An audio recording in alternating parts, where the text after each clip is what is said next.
Episode 58। Luo हुआ ने bye लिंग और अन्य लोगों को घूरते हुए ठंडे स्वर में कहा, मैं ये पद नहीं छोड़ूंगा। केवल गुरु ही मुझे छोड़ने पर मजबूर कर सकते हैं। मैं ये कर सकता हूँ या नहीं, मैं गुरु के लौटने के बाद तय करूंगा। बाय लिंग का चेहरा अचानक काला पड़ गया। मालिक के आने तक इंतजार क्यों करें? हम मालिक के लिए फैसला कर सकते हैं, उसने ठंडे स्वर में कहा। ये सही है लुओ हुआ, तुमने अपनी प्रतिष्ठा खो दी है।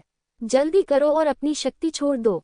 लुओ हुआ, जल्दी से नीचे आओ, तुम किसी भी स्थिति में बैठने के लिए उपयुक्त नहीं हो। अन्य लोगों ने भी अपनी बात रखी, लेकिन लुओ हुआ इस बात से उदासीन था और उसने ठंडे स्वर में कहा, अगर मैं न कह दूं तो क्या होगा? आह! जैसे ही आवाज गिरी, उसके पीछे का राक्षस दहाड़ उठा, बहरा कर देने वाला। बाय लिंग और अन्य लोगों ने अपना चेहरा थोड़ा बदला और पीछे हट गए। लुओ हुआ ने फिर कहा, बाय लिंग, तुम मुझे छूने के योग्य नहीं हो। गुरु के अलावा कोई भी मुझे छू नहीं सकता। बाय लिंग का चेहरा उदास था और जो लोग उसका समर्थन कर रहे थे उन्हें समझ नहीं आ रहा था कि क्या करें। लुओ हुआ हमेशा से कमजोर रहा है और मुश्किल हालातों से निपट नहीं पाता। वे ये जानते थे और इसका इस्तेमाल लुओ हुआ को हार मानने पर मजबूर करने के लिए करना चाहते थे।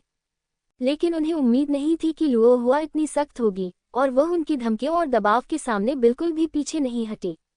एक पल के लिए माहौल थोड़ा ठंडा हो गया और बाय लिंग को समझ नहीं आया कि आगे बढ़े या पीछे हटे। हम, चाहे आप त्यागपत्र दें या नहीं, हम आपके नेतृत्व से बहुत असंतुष्ट हैं। आज के बाद आपके आदेशों का पालन करना फिर से असंभव है, उसने गुस्से में कहा। लुओ हुआ का चेहरा तुरंत ठंडा हो गया। मैं मालिक द्वारा नियुक्त प्रबंधक हूँ और आपको मेरे आदेशों का पालन करना होगा, अन्यथा मैं लोगों को मारने की सलाह नहीं देता। बाय लिंग और अन्य लोगों के चेहरे थोड़े बदल गए और वे लुओ हुआ की आवाज में जानलेवा इरादे महसूस कर सकते थे। क्या तुम में फिर से लोगों को मारने की हिम्मत है?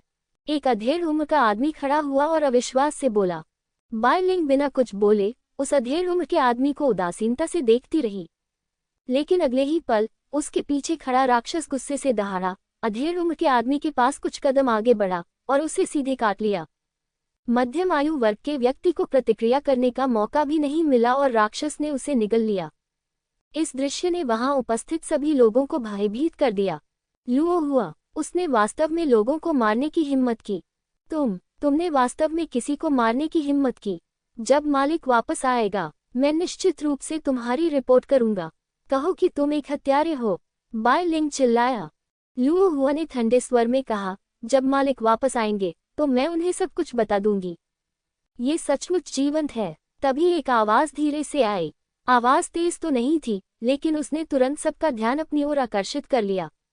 सबने देखा कि एक युवक दरवाजे पर खड़ा था। वह युवक सुंदर था, लेकिन उसके चेहरे पर भाव ठंडा था और लोगों को ऐसा लग रहा था कि यहाँ किसी अजनबी का प्रवेश वर्जित है। लेकिन जब वहां मौजूद सभी लोगों ने उसे देखा तो वे सभी हैरान रह गए, क्योंकि वे इस चेहरे को कभी नहीं भूलेंगे। ये फैंग चेन था। मालिक! लुओ हुआ खड़ा हो गया और उसके ठंडे चेहरे पर अचानक मुस्कान आ गई, जो आकर्षक थी। Master, master! बाय लिंग ने केवल इस समय प्रतिक्रिया व्यक्त की और जल्दी से सम्मानपूर्वक पुकारा। अन्य लोगों ने भी भाषण दिया और आदरपूर्वक सलामी दी। अभी जो अहंकार था वह इस क्षण तुरंत गायब हो गया। फैंग चेन ने वहां उपस्थित सभी लोगों पर उदासीनता से नजर डाली और अगले ही पल वह चमककर लुओ हुआ के पास आया और मुख्य सीट पर बैठ गया। लुओ हुआ की सीट मुख्य सीट के किनारे पर थी और वह शुरू से अंत तक कभी भी इस मुख्य सीट पर नहीं बैठी थी। फैंग चेन को बैठा देख लुओ हुआ सम्मानपूर्वक एक तरफ खड़ा हो गया। अगर तुम्हें कुछ कहना है तो अभी कह दो, वरना कोई मौका नहीं मिलेगा, उसने ठंडे स्वर में कहा। मालिक! बाय लिंग ने पहले बात की। उसने लुओ हुआ की ओर इशारा करते हुए अन्यायपूर्ण ढंग से कहा, कैप्टन लुओ द्वारा बीस्टमिंग सेट की कमान संभालने के बाद संप्रदाय शांतिपूर्ण नहीं था। ऐसा नहीं है कि कैप्टन लुओ जिम्मेदार नहीं थे, लेकिन उनकी क्षमता अच्छी नहीं थी और संप्रदाय के कई लोगों ने शिकायत की। इसके बाद उसने अपने आसपास खड़े लोगों को आंख मारी। बाकी लोग तुरंत समझ गए और चिल्ला उठे, हाँ गुरुजी, यदि पशुपालन संप्रदाय उसे सौंप दिया जाए तो वह निश्चित रूप से नष्ट हो जाएगा। गुरुजी, हम सभी विद्रोह करने के लिए मजबूर हैं, कृपया स्पष्ट कहें गुरुजी। लुओ हुआ के पक्ष के लोगों ने गुस्से से कहा, आप झूठा आरोप लगा रहे हैं। मास्टर, वे झूठा आरोप लगा रहे हैं। कैप्टन लुओ हमेशा कर्तव्यनिष्ठ रहे हैं और आप परेशानी खड़ी कर रहे हैं। फैंग चेन ने दोनों पक्षों के बीच झगड़े को शांति से सुना। क्योंकि लुओ हुआ के पास कम लोग थे, वह स्वाभाविक रूप से बाय लिंग के साथ बहस नहीं कर सकता था। फैंग चेन ने यह दृश्य देखा और फिर उसकी नज़र लुओ हुआ पर पड़ी और कहा, मैंने तुम्हें लंबे समय से नहीं देखा है, लेकिन तुम अधिक परिपक्व हो गए हो। लुओ हुआ जमीन पर घुटनों के बल बैठ गया और शर्म से बोला, गुरुजी, मैं आपकी उम्मीदों पर खरा नहीं उतरा। फैंग चेन ने कहा, क्या आप जानते हैं कि आप कहाँ गलत हैं? ये सुनकर बाय लिंग बहुत खुश हुई। ये स्पष्ट है कि फैंग चेन ने उनकी बातों पर विश्वास किया और लुओ हुआ को दंडित करने की योजना बनाई। जब तक लुओ हुआ नीचे उतरते हैं, उन्हें ही मंच पर आना होगा। लुओ हुआ ने कहा, मैंने पशु वशीकरण संप्रदाय को अच्छी तरह से प्रबंधित नहीं किया। यह मेरी गलती है। फैंग चेन ने कोई जवाब नहीं दिया, लेकिन बाय लिंग की ओर देखा और पूछा, अगर मैं जानवरों को वश में करने वाले संप्रदाय को तुम्हें सौंप दूं, तो तुम इसे कैसे नियंत्रित करोगे? ये सुनकर बाय लिंग बहुत खुश हुई, क्योंकि उसे पता था कि उसका मौका आ गया है। उसने कहा, गुरु, यदि मैं पशु वशीकरण संप्रदाय को नियंत्रित करती हूँ, तो मैं सबसे पहले सभी को उनके संबंधित पद और निवास सौंपूंगी, और साथ ही मैं समस्या को हल करने के लिए हर हफ्ते एक नियमित बैठक आयोजित करूंगी। उन्होंने खुलकर बात की और कई योजनाएं सामने रखीं, यहाँ तक कि फैंग चेन भी अपना सिर हिलाए बिना नहीं रह सका। बाय लिंग की योजनाएं वास्तव में बहुत अच्छी थीं, लेकिन लुओ हुआ की तरफ से किसी ने गुस्से में कहा, कैप्टन लुओ अपनी सारी योजनाएं इस्तेमाल कर रही है, लेकिन वह मुसीबत खड़ी करती रहती है। वह कैप्टन लुओ को उनका सही इस्तेमाल नहीं करने देती। बाय लिंग ने व्यंग्य किया, मुसीबत खड़ी कर रहे हो? मैंने तो बस समस्या बताई, लेकिन कैप्टन लुओ इसे हल करने में असमर्थ रहे हैं। चूंकि इसे हल नहीं किया जा सकता, इसका मतलब है कि कैप्टन लुओ का नेतृत्व अच्छा नहीं है न? फैंग चेन ने धीरे से सिर हिलाया और लुओ हुआ की ओर देखा। मैं तुम्हें एक और मौका दूंगा, बताओ क्या गड़बड़ है? लुओ हुआ दंग रह गया और आश्चर्य से फैंग चेन को देखने लगा। क्या उसने जो कुछ कहा वह गलत नहीं है?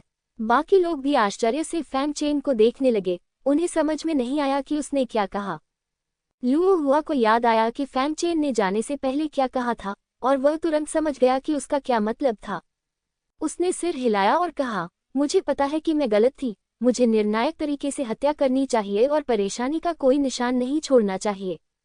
जैसे ही ये शब्द निकले, बाय लिंग और अन्य लोग तुरंत स्तब्ध हो गए और उनके दिलों में ठंडक दौड़ गई।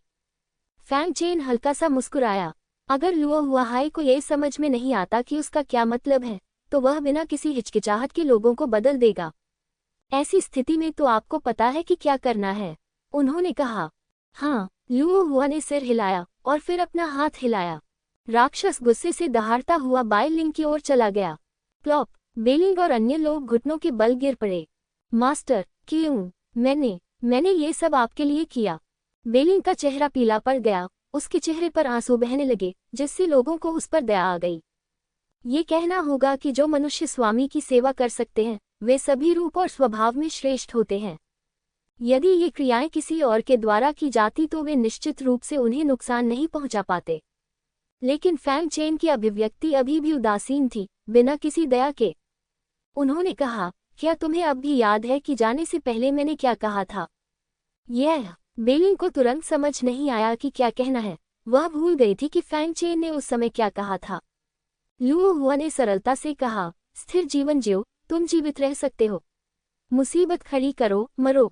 फैंग चेन ने सिर हिलाया और बेलिंग को उदासीनता से देखा, लेकिन ये स्पष्ट है कि तुम भूल गए हो कि मैंने क्या कहा था। क्या यहाँ शांति और स्थिरता से रहना अच्छा नहीं है? चूंकि तुम मुसीबत खड़ी करने जा रहे हो, इसलिए तुम्हें मरने के लिए तैयार रहना चाहिए। प्लॉप, बेलिंग और अन्य लोगों के पैर ढीले पड़ गए और वे सीधे जमीन पर गिर पड़े। मालिक, हमें छोड़ दीजिए, हम जानते हैं कि हम गलत हैं।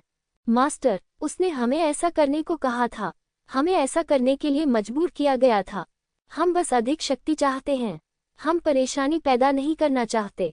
हमने हमेशा कैप्टन लुओ के साथ सहयोग किया है, हम तो बस जुनूनी हैं। जब मृत्यु निकट आती है, तो जिस एकता पर वे पहले सहमत हुए थे, वह तुरंत ही टूट जाती है। उन सभी ने बेलिंग पर दोष मढ़ दिया तथा अपनी जान बचाने के लिए उसकी जान का इस्तेमाल करना चाहते थे। जब बेलिंग ने ये सुना तो वह बुरी तरह जमीन पर गिर पड़ी। उसे पता था कि अब उसका अंत हो चुका है। गुरु, कृपया मुझे माफ कर दीजिए। जब तक आप मुझे माफ करने को तैयार हैं, मैं लोगों की सेवा करने में बहुत अच्छा हूँ। पिछले संप्रदाय के गुरु मेरी सेवा से बहुत संतुष्ट थे। कृपया मुझे एक बार माफ कर दीजिए। बाई लिंग रेंगते हुए फैंग चेन के पास गया और विनती करने लगा। फैंग चेन उदासीन दिख रहा था और उसने एक सेकंड के लिए भी बाई लिंग की ओर नहीं देखा। ये देखकर लुओ हुआ समझ गई कि फैंग चेन उसे इससे निपटने की शक्ति दे रही थी। उसने जरा भी संकोच नहीं किया और अपना हाथ हिलाया। राक्षस ने अब कोई हिचकिचाहट नहीं दिखाए और सीधे बाई लिंग के पास पहुंचा और उसे काट लिया। नहीं, बाई लिंग का चेहरा निराशा से भरा था। इस समय उसे बहुत पछतावा हो रहा था। वह स्पष्टतः एक अच्छा जीवन जी रही थी और उसे सत्ता के लिए खुद को बर्बाद करने की कोई जरूरत नहीं थी। लेकिन अब पछताने से कोई फायदा नहीं था। राक्षस ने उसे सीधे काट लिया और अपने पेट में निगल लिया। जो लोग बाई लिंग के साथ आए थे, उनके चेहरे पर भय के भाव थे और उनके भाव निराशा से भरे हुए थे।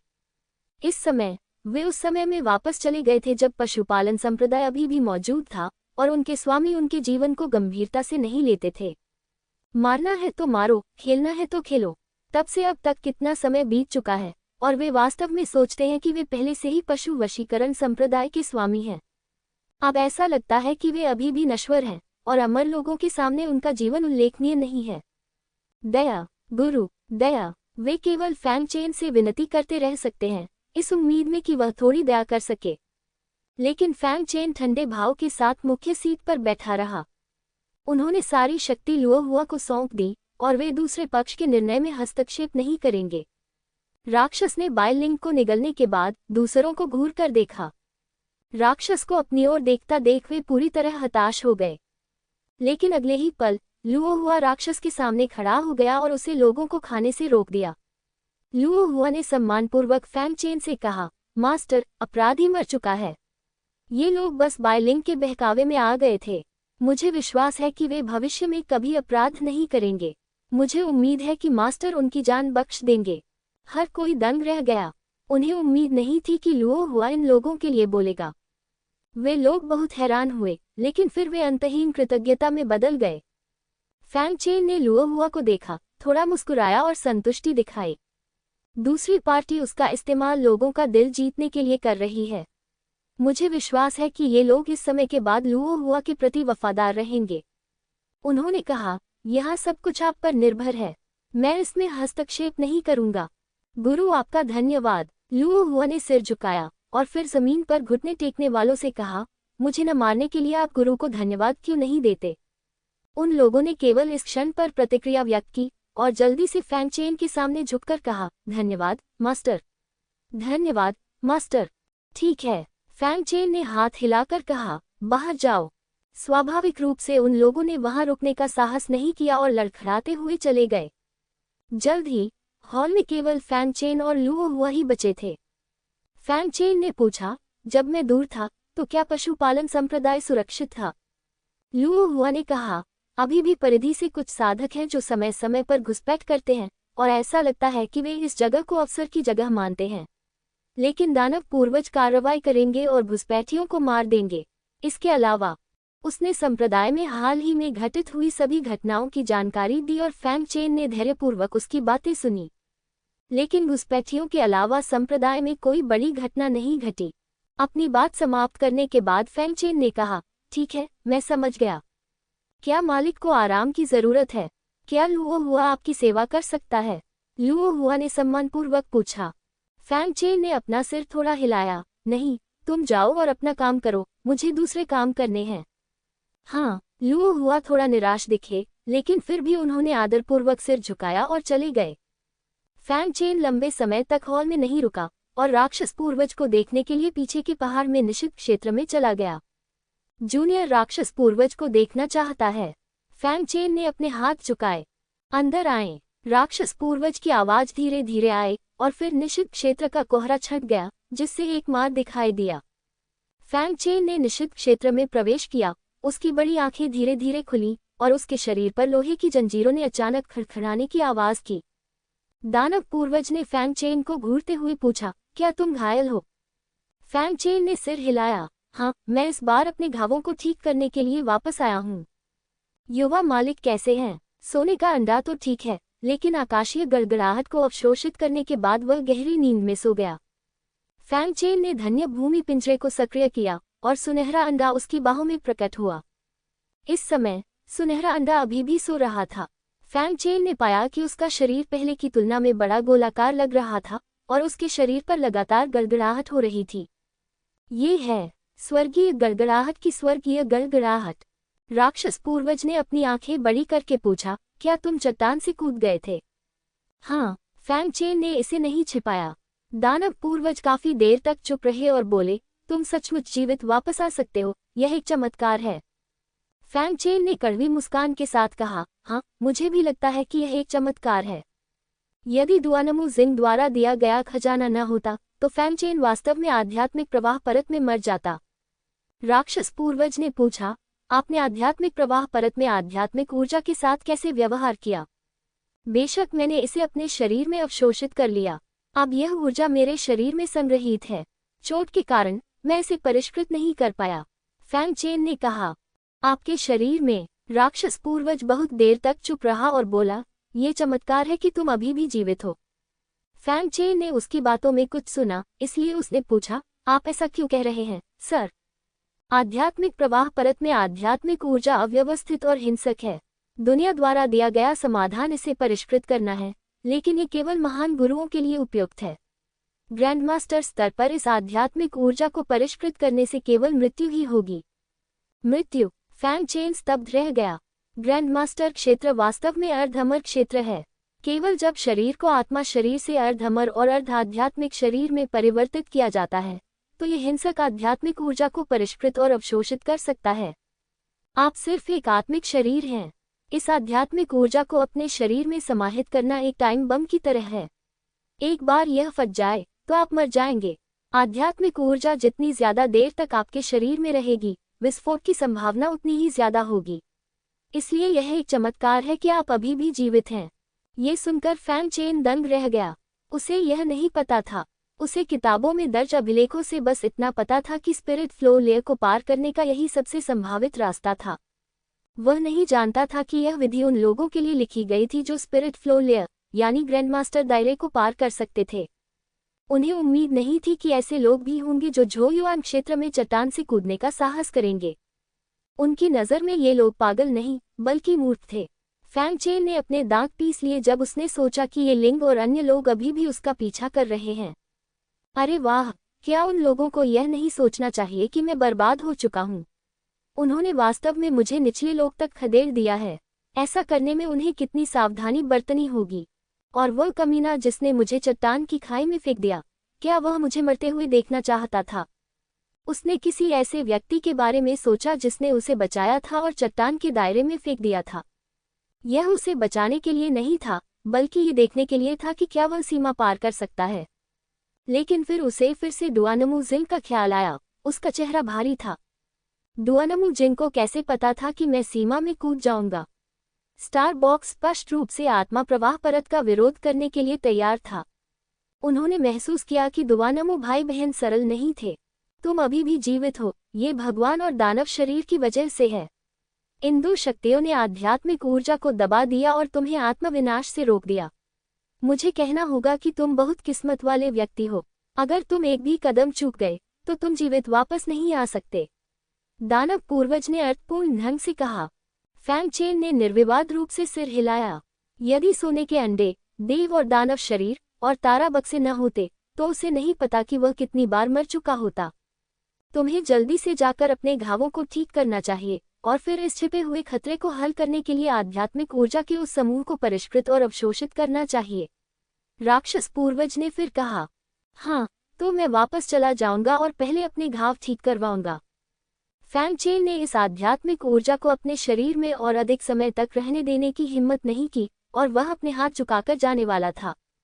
युवा गुरु को यही छोड़ दो, मैं उसे स्वर्गीय गड़गड़ाहट को परिष्कृत करने और यथाशीघ्र छठे स्तर तक पहुंचने में मदद करूंगा। राक्षस पूर्वज ने कहा। हाँ, फैंग चेन को कोई आपत्ति नहीं थी, इसलिए उसने सुनहरे अंडे को पीछे छोड़ दिया और फिर निषिद्ध क्षेत्र को छोड़ दिया और जानवर वश में करने वाले संप्रदाय के खजाने के मंडप में चला गया। यद्यपि पिछली बार उसने कुछ संसाधन छीन लिए थे, फिर भी अधिकांश संसाधन अभी भी पशु वशीकरण संप्रदाय में थे और उनमें से कई उच्च स्तरीय सामग्रियां थीं। फैंग चेन ने सीधे पवेलियन में मौजूद आधे संसाधन छीन लिए। इस बार उनकी चोटें कुछ असामान्य थीं। सबसे पहले स्वर्गीय गड़गड़ाहट परत और आध्यात्मिक प्रवाह परत द्वारा छोड़ी गई चोटें, और फिर चोटें यू एर और उसकी बेटी की मृत्यु के कारण हुई। चोटें शरीर में लंबे समय से हैं और यदि उनका उपचार नहीं किया गया तो उनमें छिपे हुए खतरे होंगे। सामग्री लेने के बाद वह होली चाइल्ड हॉल के कमरे में वापस आ गया। लुओ हुआ को ये कहकर कि उसे किसी से भी परेशानी न हो, उसने एक संरचना स्थापित की और अमृत को परिष्कृत करने की तैयारी की। गिरती हुई ज्वाला गोली भट्टी को बाहर निकालते हुए फैंग चेन ने गंदी हवा की सांस छोड़ी। अभी भी 10 दिन से अधिक समय बाकी है, इसलिए हमें गति तेज करनी होगी। इसलिए उन्होंने अमृत को परिष्कृत करना शुरू कर दिया, और यह खबर कि फैंग चेन 10 दिनों से अधिक समय में त्यानिक्सुए पवित्र संप्रदाय में वापस आ जाएगा, तुरंत फैल गई। जहां तक इसे फैलाने वालों का सवाल है तो निस्संदेह ये लिंग और अन्य लोग थे। इस समय त्यानिक्सुए पवित्र संप्रदाय के मुख्य हॉल में ये लिंग अपने औषधि उद्यान में उगाए गए अमृत को देख रहा था। इस समय मिंगलुओ रिपोर्ट करने आया, मास्टर, खबर फैल गई है।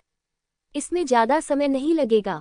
संत को उस कमीने की चुनौती पूरी दुनिया को पता चल जाएगी। हाँ, ये लिंग ने सिर हिलाया।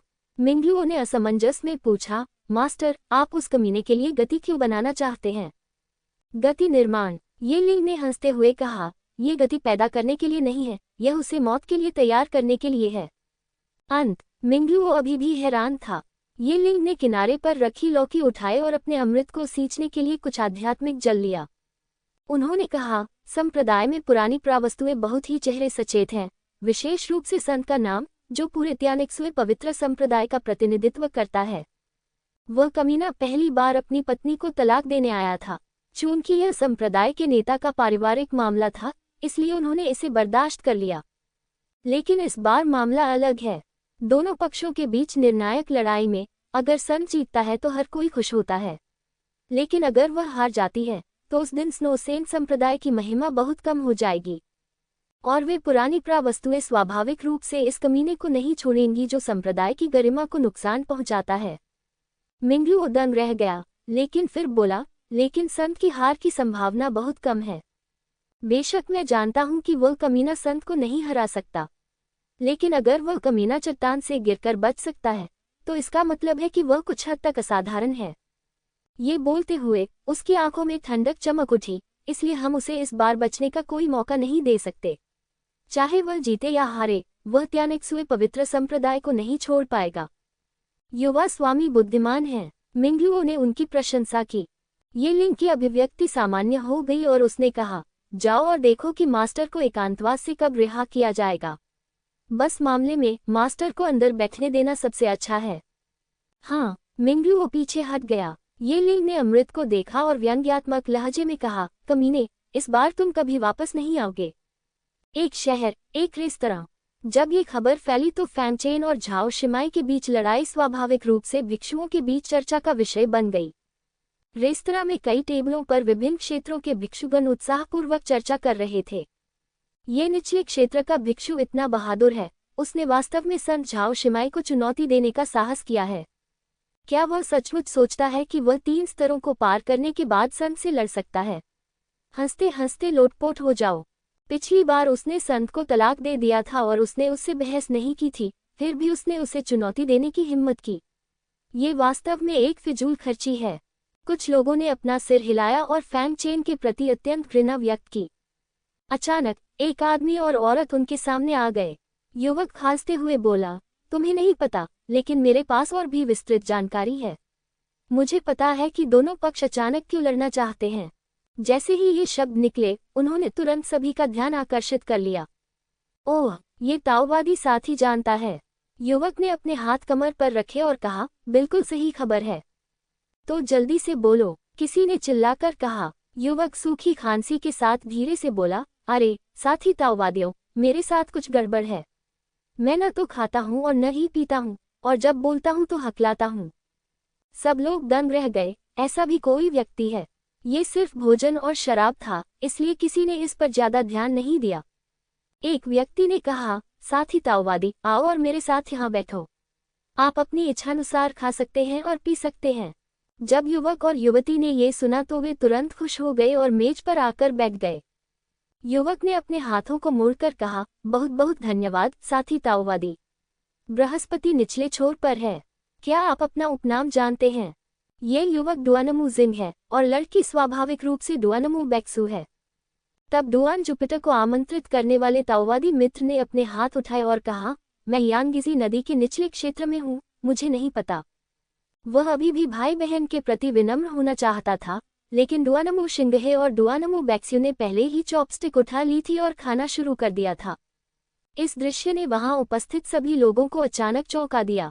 उनके लिए शराब और भोजन ही ऐसी चीजें हैं जिनका वे आनंद लेते हैं और अब वे अनाज से परहेज कर सकते हैं। लेकिन भाई बहन पुनर्जन्म लेने वाले भूतों की तरह थे जिन्होंने कभी खाना नहीं खाया था। विशेष रूप से डुआनमू बेक्सू, हालांकि वह बहुत सुंदर दिखती है, लेकिन वह खाते समय कोई संकोच नहीं दिखाती।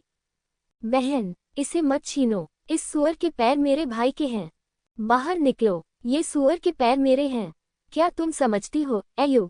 क्या तुम समझती हो, एक बहन के तौर पर, क्या तुम अपने भाई को ऐसा करने नहीं दे सकती? ये बात तो मुझे ही कहनी चाहिए थी। आह, तुमने फिर भी मेरी चिकन की टांगे छीन ली। तुम्हारे जैसा भाई सिर्फ चिकन बट खाने का हकदार है। जब वे आधा खाना खा चुके थे तो दोनों एक दूसरे के लिए लड़ने लगे। एक अमीर परिवार के युवक की जो आभा उसने अभी अभी छोड़ी थी, वह तुरंत गायब हो गई। जियांग फू को प्रतिक्रिया करने में बहुत समय लगा। जब उसने देखा कि मेज पर रखा ज्यादातर खाना और शराब गायब हो गया है, तो उसने कहा, डुआन साथी ताओवादी डुआनमू। तभी डुआन जुपिटर को एहसास हुआ कि वह थोड़ा नियंत्रण खो चुका था। उसने जल्दी से अपना काम रोक दिया, सूखी खांसी ली और कहा, माफ करना, मैं थोड़ा नियंत्रण खो चुका था। क्या आपके पास थोड़ा सा है? हर कोई यही सोच रहा है। साथी ताओवादी डुआनमू, आप किस सटीक खबर की बात कर रहे हैं? जियांग फू ने फिर पूछा। जब डुआनमू जिंग ने देखा कि मेज पर रखा खाना और शराब लगभग खत्म हो गया है, तो उसने डुआनमू बेक्सू के साथ बहस करना बंद कर दिया। उसने सूखी खांसी करते हुए कहा, वास्तव में जो हर कोई नहीं जानता है वह यह है कि फैंगचेन को त्यानिक्स्यू पवित्र संप्रदाय छोड़ने के बाद कई लोगों ने घेर लिया था। उसका पूरे रास्ते पीछा किया गया और बेयुआन डोमेन की सीमा तक पहुंचने के बाद वह गायब हो गया। शायद यही कारण है कि उसने संत को चुनौती दी। सब लोग दंग रह गए। उन्हें वास्तव में इस बारे में पता ही नहीं था। अफवाह यह है कि फैंगचेन के चले जाने के बाद उसने महसूस किया कि अपनी पत्नी को तलाक देना पर्याप्त नहीं था और उसने महसूस किया कि झाओ शिमाई को धमकाना आसान था, इसलिए उसने जीवन मरण की लड़ाई लड़ने का फैसला किया। क्या आप गंभीर हैं? सबूत क्या है? किसी ने पूछा। ये सही है। संत कौन है? क्या वह निचले क्षेत्र से इस आदमी का पीछा करेगी? अन्य लोगों ने भी डुआनमू जिंग की बातों पर विश्वास न करते हुए कहा।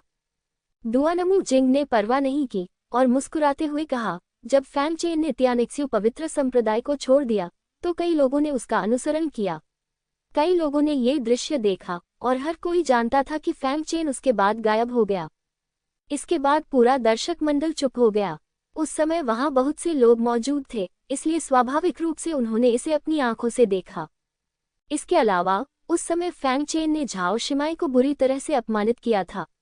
त्यानिक्स्यू संत संप्रदाय के पास उसके कई प्रशंसक थे, इसलिए उनके लिए फैंगचेन को जाने देना असंभव था। फैंगचेन का पीछा किया जा रहा था और उसके लिए गुस्से में झाओ शिमाई से लड़ना उचित था। किसी ने ठंडी आवाज में कहा, तो क्या हुआ? अगर लोअर डोमेन के आदमी ने ईमानदारी से शादी का प्रमाण पत्र सौंप दिया होता तो कुछ नहीं होता, लेकिन उसने अपनी पत्नी को तलाक देने का फैसला किया, इसलिए उसे पकड़ा जाना चाहिए। ये सही है, ये सही है। वहां उपस्थित सभी लोगों ने उनके शब्दों को तुरंत पहचान लिया, लेकिन झाओ शिमाई द्वारा फैंगचेन को अपमानित करने के लिए किंग लाओ को निचले क्षेत्र में भेजने का कोई उल्लेख नहीं था। उनकी नज़र में झाओ शिमाई ने फैंगचेन के साथ जो किया वह उचित था और फैंगचेन ने झाओ शिमाई के साथ जो किया वह गलत था। डुआनमू जिंग को इस बात से कोई आश्चर्य नहीं हुआ। इन लोगों की नज़र में फैंगचेन और झाओ शिमाई की पहचान एक दूसरे से बिल्कुल अलग थी। केवल झाओ शिमाई ही फैंगचेन को अपमानित कर सकता था। फैंगचेन ने झाओ शिमाई को अपमानित किया, जो एक उकसावे वाली बात थी और एक बड़ी गलती थी। अफसोस, ये सचमुच यथार्थवादी है। उसने हल्की सी आह भरी और कुछ नहीं कहा। वह फिर से बैठ गया और अपने पास रखे शराब के बर्तन को उठाकर एक घूंट पीने लगा। लेकिन उसने पाया कि शराब का बर्तन खाली था, क्योंकि डुआनमू बैक्स्यू ने पहले ही सारा शराब पी लिया था। वह क्रोधित हो गया। तुम एक लड़की हो, तुमने वास्तव में अपने भाई के साथ शराब पी थी। डुआनमू बैक्स्यू ने अपने भाई की उपेक्षा की, लेकिन उन लोगों को घूरती रही जिन्होंने फैंग चेन के बारे में बुरी बातें कही थी। वे सब कमीने हैं, बुरे लोग हैं, उसने दांत पीसते हुए कहा, और चिकन का एक टुकड़ा जोर से काटते हुए अपना गुस्सा चिकन पर उड़ेल दिया। ये देखकर डुआनमू जिंग क्रोधित नहीं हुआ और केवल मेज पर बैठ गया। इस समय के बाद मुझे नहीं पता कि मैं फिर कब शराब पी पाऊंगा। कितना विनम्र। एक कोने में फटे पुराने कपड़े पहने एक अधेड़ उम्र का आदमी शराब पी रहा था। दूसरों की बातें सुनकर उसके मुंह के कोने थोड़े ऊपर उठे। वह आदमी मरा नहीं है। यह मध्यम आयु वर्ग का व्यक्ति वान तियानजी था, जिसने पहले फैंग चेन को चट्टान पर गिरने में मदद की थी। झो युआन दायरा डोमेन क्लिफ की आपदा से बच सकता है। यदि ये लड़का बच जाता है तो भविष्य में उसकी उपलब्धियां निश्चित रूप से बहुत अधिक होंगी और वह ग्रैंडमास्टर दायरे तक पहुंच सकता है। ये सोचकर वान तियान बेहद क्रोधित हुआ। टोंग तियान, इस कमीने ने वास्तव में उस बेकार निंग तियानचन के लिए फैंग चेन को छोड़ दिया। जिउझो सम्मेलन जल्द ही शुरू होगा। जब वे ऊपरी डोमेन में आएंगे तो मैं निश्चित रूप से इस कमीने को सबक सिखाऊंगा। उसकी नज़र में 10 निंग तियानचन एक फैंग चेन जितने अच्छे नहीं हैं, लेकिन टोंग तियान ने वास्तव में फैंग चेन को छोड़ दिया और इसके बजाय निंग तियानचन को चुना। वह नाराज कैसे नहीं हो सकता था, लेकिन गुस्सा होने के बाद वह थोड़ा उदास हो गया। मुझे नहीं पता कि फैंग चेन संप्रदाय में वापस लौटने को तैयार है या नहीं, लेकिन मैंने उसे इस बार बचाया है। हो सकता है कि वह मेरी खातिर संप्रदाय में वापस लौट आए। अगर वह जानता कि फैंग चेन उस आदमी पर दांत पीस रहा है जिसने उसे चट्टान के क्षेत्र में फेंक दिया था, तो वह ऐसा नहीं सोचता। इसे भूल जाओ, बस स्थिति के अनुसार खुद को ढाल लो। यह अभी भी अनिश्चित है कि क्या यह आदमी त्यानिक्स्यू पवित्र संप्रदाय के संत को हरा सकता है। अगर वह जीत जाता है तो उसे भर्ती करने में बहुत देर नहीं होगी। वह ये भी देखना चाहता था कि क्या फैंग चेन उसके दूसरे प्रयास के लायक है।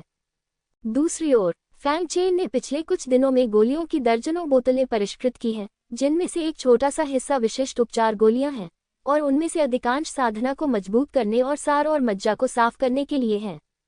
आखिरकार जानवरों को वश में करने वाले संप्रदाय में अभी भी कई उपचार गोलियां हैं, इसलिए उन्हें फिर से परिष्कृत करने की कोई आवश्यकता नहीं है। 10 से अधिक उच्च स्तरीय गोलियां लेने के बाद उसके शरीर की चोटें धीरे धीरे ठीक हो गईं। ये भी देवताओं और राक्षसों के शरीर के कारण है। यदि यह एक साधारण काया होती तो उच्च स्तरीय गोलियों के आशीर्वाद के साथ भी पूरी तरह से ठीक होना असंभव होता। बेशक पूरी तरह से ठीक होना इतना आसान नहीं है।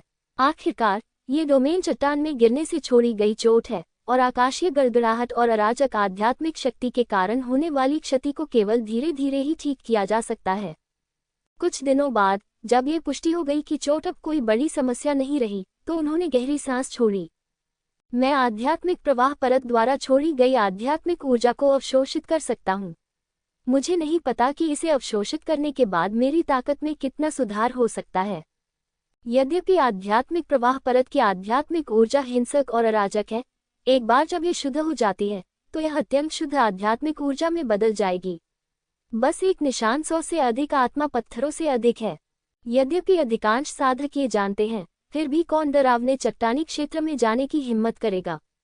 यहाँ तक कि यदि कोई ग्रैंडमास्टर साधक वहां जाता है तो उसे मिलने वाली आध्यात्मिक ऊर्जा उतनी नहीं होती जितनी स्वर्गीय थंडर लेयर से गुजरते समय खपत होती है। जब उसने आध्यात्मिक ऊर्जा को अवशोषित करना शुरू किया तो डेंटिन, जो चोट के कारण थोड़ा थका हुआ था, धीरे धीरे ठीक हो गया और समृद्ध आध्यात्मिक शक्ति और जीवन शक्ति से भर गया। और फैंग चेन का राज्य भी नंगी आंखों से देखी जा सकने वाली गति से ठीक हो रहा था। झो युआन दूसरे स्तर, तीसरे स्तर, चौथे स्तर के शिखर तक। लेकिन इससे उनका क्षेत्र रुका नहीं, बल्कि नंगी आंखों से देखी जा सकने वाली गति से आगे बढ़ता रहा। केवल 2 दिनों में वह झो युआन के 5वें स्तर तक पहुंच गया। और यह इस वजह से नहीं रुका और ऊपर की ओर सुधार जारी रहा, और आध्यात्मिक ऊर्जा केवल आधे से ही अवशोषित हुई। 5वें स्तर तक पहुंचने के बाद फैंग चेन ने न केवल आध्यात्मिक ऊर्जा को अवशोषित किया, बल्कि तलवार दानव और तलवार भगवान के खून को परिष्कृत करना भी शुरू कर दिया और भगवान और दानव टुकड़ों का अभ्यास करना शुरू कर दिया। अब देव और दानव अंश दूसरे स्तर के शिखर पर पहुंच गए हैं और तीसरे स्तर में प्रवेश करने से केवल एक कदम दूर हैं। फैंग चेन को लग रहा है कि तीसरा स्तर आ गया है। देवता और दानव मूलतः विरोधी हैं। मैं उनमें से एक बनना चाहता हूँ और स्वर्ग और पृथ्वी का देवता और दानव बनना चाहता हूँ। जब तलवार दानव का शरीर 20/10,000 तक पहुँच जाता है और तलवार भगवान की शक्ति 20/10,000 तक पहुँच जाती है। फैंग चेन की सांस अचानक तेज हो गई। तलवार दानव और तलवार भगवान की छवियां उसके पीछे फिर से प्रकट हुईं। इस बार दोनों प्राणी पुनः देवता और राक्षस में विलीन नहीं हुए, लेकिन वे सभी तलवारें लेकर विरोध में खड़े थे। इस समय दोनों प्राणी आत्माओं की तरह थे और अगर वे असहमत होते तो वे लड़ते। फैंग चेन ने भौहें सिकोड़ी और उसने महसूस किया कि तलवार दानव और तलवार भगवान, जो संतुलन में थे, एक दूसरे का विरोध करने लगे और एक दूसरे को नष्ट करना चाहते थे। उसने ठंडे स्वर में कहा, तुम मेरी शक्ति हो और मेरी अनुमति के बिना तुम चुप रह सकोगी। देव और दानव अंशों ने कार्य करना शुरू कर दिया और तलवार दानव और तलवार भगवान के प्रतिरूपों को उसके पीछे दबाना शुरू कर दिया, मानो उन्होंने फैंग चेन के दमन को महसूस किया हो। तलवार दानव और तलवार भगवान की छवियां धीरे धीरे उसकी ओर देखने लगी। चींटियों, तुम्हारी हिम्मत कैसे हुई मुझे दबाने की? हे नश्वर, तुम देवताओं की निंदा कर रहे हो। उसके पीछे खड़े देवता और राक्षस एक के बाद एक बोलने लगे। उन्होंने फैंग चेन को नीची नजर से देखा। फैंग चेन को अचानक महसूस हुआ कि उसके शरीर में दो ताकतें और अधिक उत्तेजित हो गई हैं। उसके शरीर में लड़ने की प्रवृत्ति थी। उसी समय तलवार दानव और तलवार भगवान के दबाव ने तुरंत फैंग चेन को घेर लिया। यह उसे निगलने वाला था। फैंग चेन ने भौहें सिकोड़ी। वह समझ गया कि जैसे जैसे तलवार दानव और तलवार भगवान अधिक शक्तिशाली होते गए, दोनों प्राणियों ने धीरे धीरे अपनी आध्यात्मिक बुद्धि को जागृत कर लिया। बेशक ऐसा केवल इसलिए था क्योंकि आध्यात्मिक ज्ञान शोधन के दौरान जागृत होता था और यह सप्ताह के दिनों में उपलब्ध नहीं होता था। लेकिन यदि वह इन दो आध्यात्मिक ज्ञान को दबा नहीं सका तो उसका बुरा परिणाम होगा और वह मर जाएगा। इस समय ऐसा लग रहा था जैसे तीनों पक्ष किसी दूसरी दुनिया में प्रवेश कर गए हों। प्रातलवार दानव और प्रातलवार भगवान उसके सामने खड़े थे, उसे तिरस्कार और अहंकार से घूर रहे थे। लेकिन दो प्राणियों की अवमानना और डरावनी आभा का सामना करना पड़ा। फैंग चेन बिना किसी डर के शांत दिख रहा था। उसने कहा, क्या तुम मालिक को खा जाना चाहते हो? वह अब चींटी नहीं था और उसे पहले की तरह यातना देकर नहीं मारा जाएगा। अगर वह प्रातलवार दानव या तलवार भगवान है तो क्या होगा? उसने इतने लंबे समय तक इस शक्ति को नियंत्रित किया है।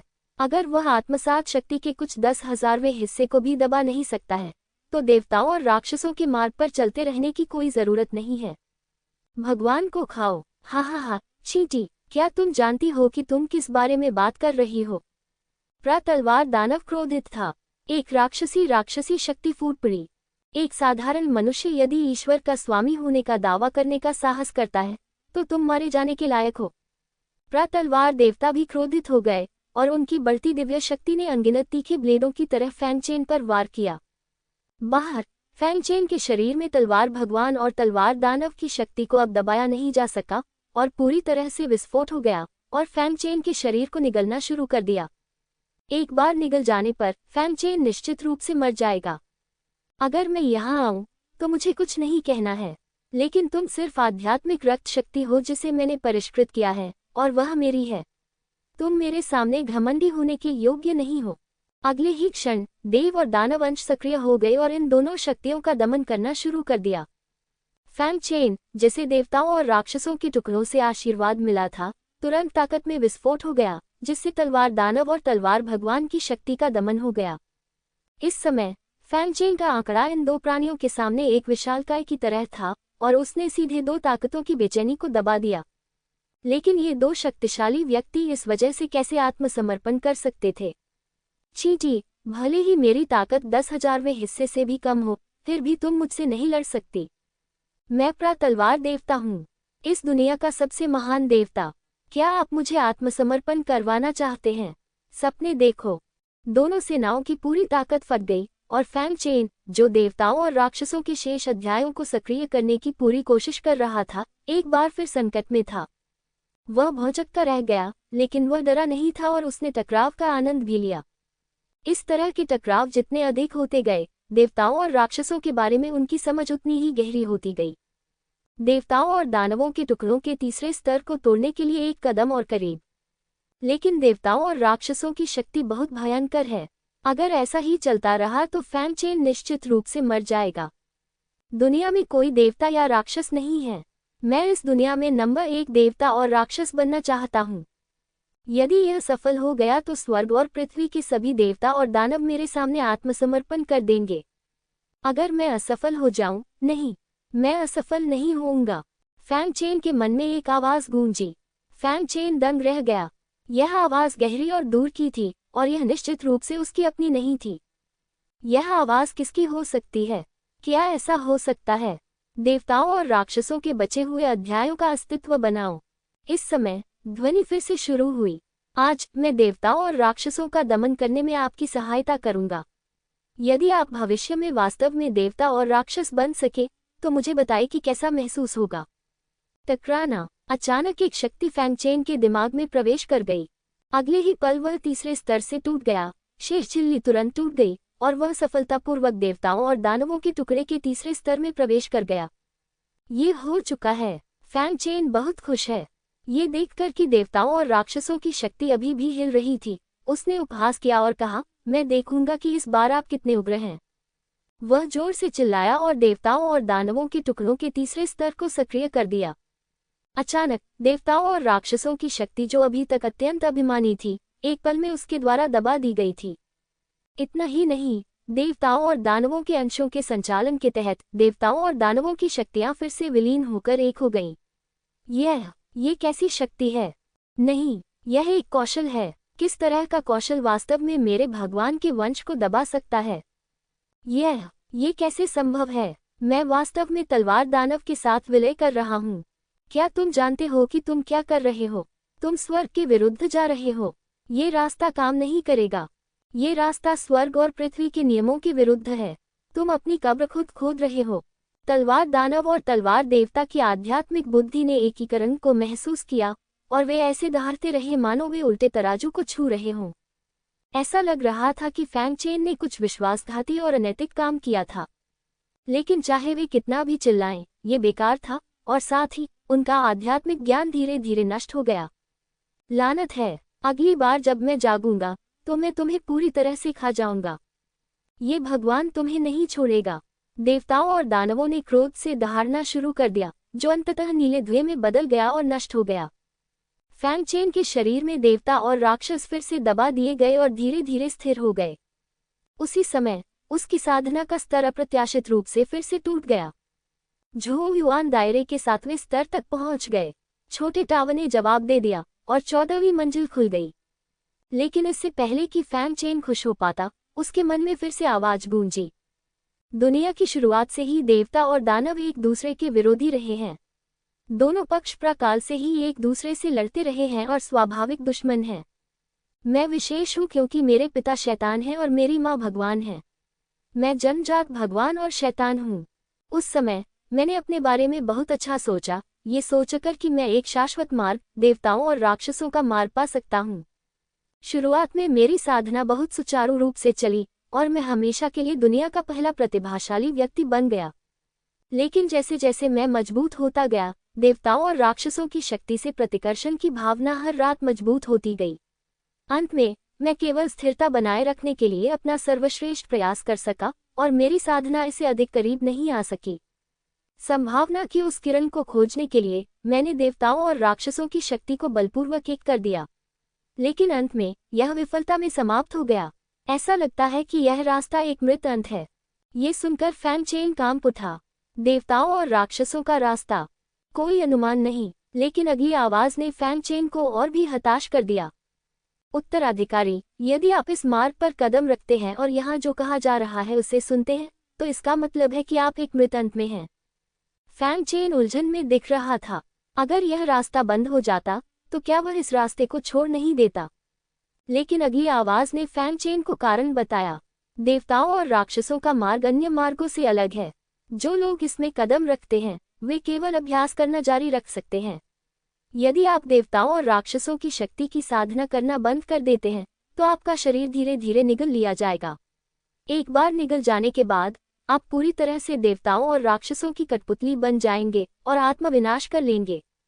क्या यह मामला अभी भी है? फैंग चेन दंग रह गया। क्या वह निश्चित रूप से मर नहीं जाएगा? जैसे जैसे आप अभ्यास करते रहेंगे, देवताओं और राक्षसों की शक्ति धीरे धीरे मजबूत होती जाएगी, जब तक कि आप दोनों शक्तियों को नियंत्रित नहीं कर पाएंगे और आपका शरीर फट जाएगा और मर जाएगा। यदि आप अभ्यास नहीं करते हैं, तो आपके शरीर में मौजूद अनुभव धीरे धीरे समाप्त हो जाएगा, जब तक कि वह आपके पूरे शरीर को निगल न ले और विस्फोट के कारण नष्ट न हो जाए। यहाँ तक कि देवताओं और राक्षसों के वंशज भी इस मार्ग पर नहीं चल सकते, और जो मनुष्य योनि में जन्मा है, उसके लिए तो यह मार्ग और भी कम संभव है। चाहे आप आगे बढ़ें या रुक जाएं, यह एक मृत अंत है। क्या ये सड़क वास्तव में चलने लायक नहीं है? फैंग चेन गहरी सोच में पड़ गया। गलत। मुझे नहीं पता कि वह यहाँ कितने समय से था, लेकिन फैंग चेन की आंखों में एक चमकदार रोशनी चमक उठी। उस आदमी के पास एक चीज है जो उसके पास नहीं है लेकिन मेरे पास है, वह छोटा सा टावर। उन्होंने देवताओं और दानवों के टुकड़ों को 7वें शिखर पर कैद किया, न कि छोटे टॉवर पर। यद्यपि पीछे पहाड़ की गुफा में तलवार दानव एक छोटे से टॉवर को पकड़े हुए है, लेकिन इसका कोई मतलब नहीं है। और इस अस्तित्व ने शुरू से अंत तक कभी भी शियाता का जिक्र नहीं किया। ये स्पष्ट था कि उसने शियाता की मदद से देवताओं और राक्षसों का अभ्यास नहीं किया था। लेकिन शियाता देवताओं और राक्षसों से संबंधित है। शायद वह गतिरोध को तोड़ने की कुंजी है। मास्टर मुझे कभी भी कोई रास्ता नहीं छोड़ेंगे। ये रास्ता बहुत कठिन हो सकता है, लेकिन इसे पार करने का कोई रास्ता तो होना ही चाहिए।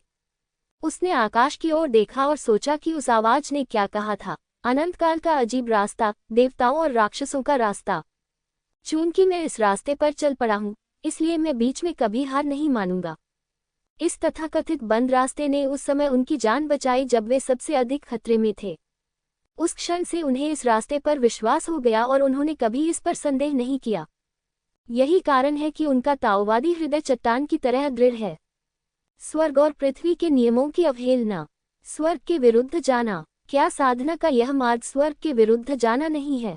ये तो बस एक मृत अंत है, इसलिए डरने की कोई बात नहीं है। मैं बस इस सड़क पर कदम रखूंगा और देवताओं और राक्षसों को दिखा दूंगा कि यह काम करता है या नहीं। इस समय ताओवादी हृदय, जो अभी तक थोड़ा हिल रहा था, चट्टान की तरह ठोस है, चमक रहा है। उसी समय एवेन्यू की ऊर्जा अचानक उसके पीछे फट गई। देवताओं और राक्षसों के 2 दाओवेन प्रकट हुए और दाओ प्रकाश के साथ फट गए। दिव्य पात्र दाओवेन के चारों ओर एक प्रभामंडल प्रकट हुआ, जो दूसरे स्तर के दाओवेन तक पहुंच गया। जादुई पाठ में प्रकाश का एक प्रभामंडल था, लेकिन फिर एक और प्रकाश प्रकट हुआ। आपके शरीर में 2 प्रभामंडल जुड़ गए। फोन चमकता है। वह वास्तव में दाओवेन के तीसरे स्तर तक पहुंच गया। अगर कोई यहाँ होता तो उसे निश्चित रूप से ऐसा महसूस होता कि वह सपना देख रहा है। आपको यह अवश्य पता होना चाहिए कि जो लोग ताओवादी क्षेत्र के तीसरे स्तर तक जागृत हो चुके हैं, वे सभी प्रतिभाशाली लोग हैं जो हर 10,000 वर्षों में एक बार उभरते हैं। जहां तक झोंगयुआन क्षेत्र का प्रश्न है, कोई भी यह कल्पना करने का साहस नहीं करता कि ऐसा कोई राक्षस अस्तित्व में है। बेशक फैंग चेन के जागृत होने का एक कारण तलवार दानव के रक्त को अवशोषित करना और देवताओं और राक्षसों के शेष अध्यायों की खेती करना था। आखिरकार शीर्ष खजाने और शीर्ष कौशल और एपिफानी केवल दाओवेन के तीसरे स्तर की जागृति की ओर ले जाते हैं। अचानक वह आवाज फिर सुनाई दी। मुझे वास्तव में उम्मीद नहीं थी कि मेरे ऐसा कहने के बाद भी तुम्हारा हृदय देवताओं और राक्षसों के प्रति दृढ़ रहेगा। ये वास्तव में मेरी उम्मीद से परे है।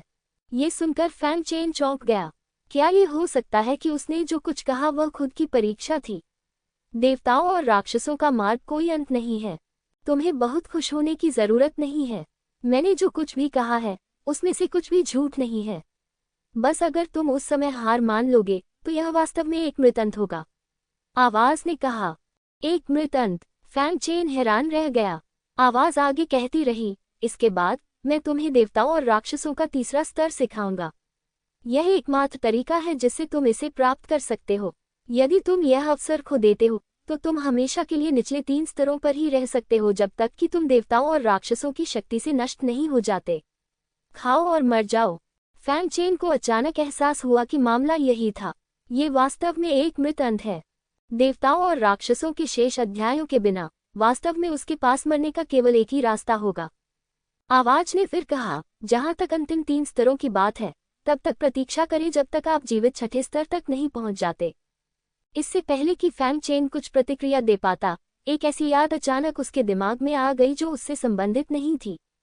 उस विशाल स्मृति ने तुरंत ही फैंग चेन को भयंकर सिरदर्द दे दिया। सौभाग्य से उसकी चेतना का सागर काफी विशाल है, लेकिन वह अभी भी पकड़ सकता है। लगभग 1 घंटे बाद फैंग चेन ने अंततः इस स्मृति को स्वीकार कर लिया और मध्य और तीसरे स्तर की तकनीकों में पूरी तरह से महारत हासिल कर ली। उन्होंने एक सांस छोड़ी। अगली प्रमुख प्रशिक्षण पद्धति हल हो गई है, लेकिन देवताओं और दानवों के टुकड़े के पहले 3 स्तरों का अभ्यास करना बहुत कठिन है और अगले 3 स्तर शायद अधिक कठिन हो जाएंगे। भविष्य का रास्ता वास्तव में कहना मुश्किल है। उद्धरण चिन्ह।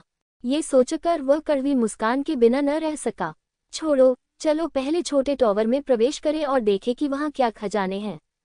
अगले ही क्षण वह वहां से गायब हो गया और छोटे से टावर की 14वीं मंजिल में प्रवेश कर गया। 14वीं मंजिल पर अभी भी मंदिर है, जिसके मध्य में अभी भी एक मेज और एक बक्सा रखा हुआ है। मेज पर आकर फैंग चेन ने बक्सा खोला। इस बार तलवार देवता के रक्त की 81 बूंदें थीं। तलवार देवता के खून के अलावा वहां हड्डी का एक टुकड़ा भी है। हड्डी? ये किस तरह की हड्डी है? यह कोई दूसरी हड्डी नहीं हो सकती। फैंग चेन को तुरंत वह दर्द याद आ गया जो तलवार दानव के दाहिने हाथ को बदलते समय छीलने और ऐंठन के कारण हुआ था। वह अवचेतन रूप से पीछे हट गया, भागना चाहता था। उस दर्द ने उसे गहराई से याद दिला दिया, और भले ही वह दृढ़ था, वह उसे दोबारा नहीं सहना चाहता था। लेकिन उसके लिए एक कदम पीछे हटना बहुत देर हो चुकी थी। हड्डी तेजी से फैंग चेन की ओर बढ़ी। वह बिना कोई प्रतिक्रिया किए सीधे उसके सीने में धंस गई। आह! फैंग चेन अवचेतन रूप से चीखना चाहता था, लेकिन पाया कि छीलने और ऐंठन का दर्द नहीं आया।